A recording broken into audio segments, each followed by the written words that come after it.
programa de hoje você vai ouvir uma avaliação sobre o Censo Escolar 2018. Vai saber mais sobre as limitações da escola em tempo integral. E vai assistir a primeira matéria da série sobre saúde do professor. Acompanhe. No dia 31 de janeiro, o MEC divulgou os resultados do Censo Escolar 2018. O professor João Palma, assessor da APUESP, comentou os números. Tem avanços e tem recuos, tem retrocessos nesse resultado. Os retrocessos, de um modo geral, já vinham acontecendo. Por exemplo, continua caindo a matrícula no ensino fundamental, continua caindo no ensino médio. Agora, a novidade é que aumentou também a repetência no 9º ano. Ou seja, estão saindo menos alunos no ensino fundamental. Se sair menos alunos no ensino fundamental, vai entrar menos no ensino médio. O professor indicou como positivo o aumento de vagas para alunos especiais, mas alertou que a grande ameaça é o congelamento de verbas para a educação. Você tem aquela famosa PEC do fim do mundo lá, 95, que congela os recursos para a educação. Congela em 20 anos. Isso quer dizer o seguinte na prática: o que é que o Estado e o município vai poder investir em educação em 2019? O que ele investiu em 2018 mais a inflação, que é menos de 4%. Ou seja, não vai poder expandir nada. Ele mal vai dar conta do que já vem mantendo. Essa é a questão. E eu acredito que a reforma, chamada reforma do ensino médio, não vai resolver nada em relação a isso. Pode piorar? Pode piorar. Um dos dados do Censo Escolar 2018 foi a queda de matrículas nas escolas de tempo integral no fundamental, com um pequeno aumento no ensino médio. Em janeiro, no encontro USP Escola, a professora Maria Cecília Carlini explicou a diferença entre tempo integral e educação integral. A educação integral é um campo de estudo novo que é muito bonito de se falar e difícil de fazer, porque ela precisa de política pública e ela não pode ser uma ação dentro da escola só. Então hoje o que eu tratei é justamente das mazelas, do que pode travar esse processo de educação integral e da importância que isso tem para os meninos e meninas. Porque o que acontece é que hoje, quando você pensa em educação integral, qual é o contrário disso? Desintegral ou desintegradora? É uma tragédia. Então é um caminho para que a educação consiga voltar ao seu serviço, que é tratar todas as dimensões do ser humano, e não só a intelectual, que é o que a educação infelizmente faz hoje. E por que é tão difícil aplicar tudo isso na prática? Porque as pessoas entendem que educação integral é ampliar o tempo de permanência dos meninos e meninas na escola. Isso é um erro grave. O que a educação integral é de verdade é uma outra leitura de currículo. É a leitura do que é a humanidade e o conhecimento disso, o conhecimento socialmente construído e ele dentro da escola. Então é o ser humano na sua íntegra, em todas as suas dimensões. Que é a dimensão, além da intelectual, a física, emocional, política, social, cultural, e aí vai. É esse caminho. A APUESP patrocinou uma grande pesquisa sobre escola integral em 2018 e tem uma posição clara sobre o assunto. Tem esse modelo de escola de tempo integral que não avançou na qualidade, pelo contrário, é uma qualidade para poucos, não é uma qualidade para todos os filhos e filhas da classe trabalhadora.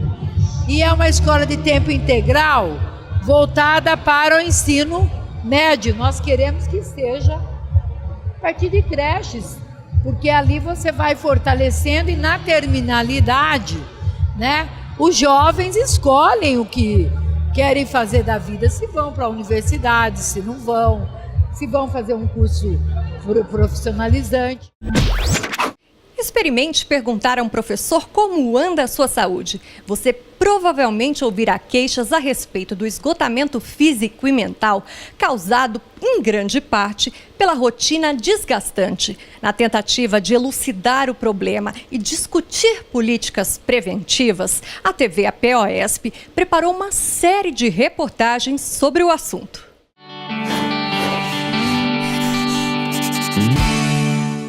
Eu chegava a chorar como uma criança para não ir, para não ter que sair de casa e ir para aquele ambiente.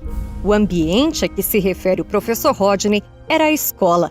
Afastado há mais de 17 anos da sala de aula, ele conta o drama que viveu. foi uma sequência de acontecimentos, né, que acabou gerando esse afastamento. Primeiro que assim, a indisciplina constante dos alunos, né, alunos que vão para a escola, muitas vezes muito mal educados, muito mal orientados, o ambiente escolar também com uma estrutura deficitária, e a própria sociedade em si, que já foi perdendo com o passar do tempo a valorização pelo professor, acabou gerando com que a falta de respeito ficasse muito grande. Então você tinha que gritar todos os dias, chamar muita atenção, você perdia muito tempo chamando atenção, né, e o tempo de aula ficava muito mais curto, você sempre recebia palavras de agressão, né, de agressão verbal, psicológica, e isso diariamente vai fazendo com que a gente vai se sentindo humilhado, vai se sentindo com a autoestima cada vez mais baixa. Aí você vai ficando com medo, você vai ficando sem vontade de ir para o trabalho, para a escola, então você começa a se sentir em pânico quando, né, você estava para ir para a escola, você começava a se sentir ameaçado, então você também partia para a agressão. Então a agressão verbal do professor, o grito, as palavras mais ríspidas começavam a ficar mais frequentes, e aí vinha a depressão, né? Aí a depressão foi que realmente acabou fazendo com que eu não conseguisse mais. Eu me tornei uma pessoa muito apática. Os dados revelam uma realidade alarmante. Segundo o estudo realizado pela Nova Escola, 66% dos professores já precisaram se afastar por questões de saúde.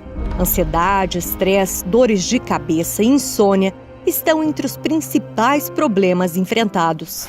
Sabe que a situação, né, das escolas muitas vezes vai para além, né, da questão da individualidade da saúde do professor, né? Sabemos que, especialmente as escolas públicas, né, há um descaso, né, há um desmonte, né, nesse sentido voltado para a área da educação, e acaba inclusive refletindo isso então, né, no dia a dia do professor e no dia a dia dos alunos. Então eles se deparam muitas vezes com situações de violência, né, a depender também do local onde a escola fica localizada, e aí a gente sabe que também que há muitas diferenças entre as escolas privadas e as escolas públicas, né, mas também há uma superlotação, né, das salas, então turmas muitas vezes com 30, mais 40, até 50 alunos, né, e as condições realmente não auxiliam. Muitos professores acabam, por vezes, tendo mais de um turno de trabalho, então acabam se sobrecarregando e falta tempo, então, para que ele tenha uma vida, né, disponível para a sua família, que ele tenha tempo para além do seu trabalho, né, que ele também consiga, inclusive, fazer o seu trabalho de uma forma adequada. Então, construir os seus relatórios, né, participar de forma adequada do planejamento, né, do que vai ser ensinado. Então, ele acaba, por vezes, tendo um desgaste mental. Alguns profissionais, né, da psicologia, da psiquiatria e da medicina costumam nomear como síndrome de burnout. Particularmente, eu acho que a gente nomear síndrome de burnout acaba sendo algo bastante reducionista, né, levando em conta que se a gente fala que é o professor que tem uma síndrome, então a gente exclui todas as questões que envolvem, né, esse desmonte das políticas públicas, né, como eu comentei, voltadas à educação, e acaba que a gente o culpabiliza. Não costumo nomear como a síndrome de burnout, porque a gente acaba realmente caindo na patologização do professor, né, como se ele sozinho precisasse então se mobilizar para reconstruir então uma nova forma de tornar o seu trabalho mais leve, de tornar o seu trabalho mais possível, né? E a gente desconsidera então o coletivo, né? O que é o coletivo? A gente considerar que a escola inserida na sociedade, ela precisa então ser construída tanto pelos professores quanto pelos alunos, os funcionários, né? E todo quem está envolvido, né, nesse processo de aprendizagem, quem está envolvido nessa construção da educação. No próximo programa, você vai descobrir como o professor Rodney deu a volta por cima e vai conferir também quais os tratamentos mais indicados para a doença. Até lá!